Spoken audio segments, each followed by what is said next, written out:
अवघ्या 2 वर्षाच्या चिमुकलीवर घराशेजारी राहणाऱ्या चुलत काकाने लैंगिक अत्याचार केला। लोहा तालुक्यातील सोनखेड पोलीस ठाण्याच्या हद्दीत काल सायंकाळी ही घटना घडली। 2 वर्षांची ही चिमुकली घरासमोरील अंगणात खेळत असताना शेजारी राहणाऱ्या 35 वर्षीय नराधम चुलत काकाने चॉकलेटचे आमिष दाखवून तिला नेले।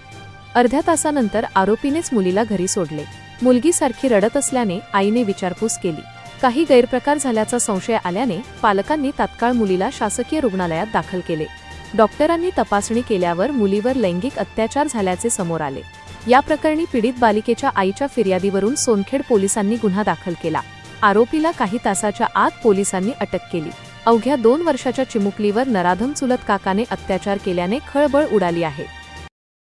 एक 2 वर्षाची मुलीसोबत गैरप्रकार करण्याचा एक प्रकार आहे। त्याच्यामध्ये जो आरोपी आहे तो मुलीचा चुलत काका आहे आणि त्यांनी घरामधून ते मुलीला बाहेर घेऊन गेला की चॉकलेट वगैरे देतो आणि नंतर गैरप्रकार केलेला आहे। आरोपी ऑलरेडी आम्ही ताब्यात घेतलेले आहे। पोलीस पूर्ण तातडीने तपास ह्याच्यामध्ये करत आहे। सर गैरप्रकार म्हणजे sexual activities, sexual assault, yes. काय काय दाखल आहे सर ह्याच्यामध्ये पोक्सो 4, 6 आणि 5 MN आणि BNS रेपचे सेक्शन्स लागलेले आहेत। एकच आरोपी आहे सर, त्याची काही पार्श्वभूमी आहे का? नाही, काही पार्श्वभूमी नाही आहे। तो मजुरीचं काम करतो।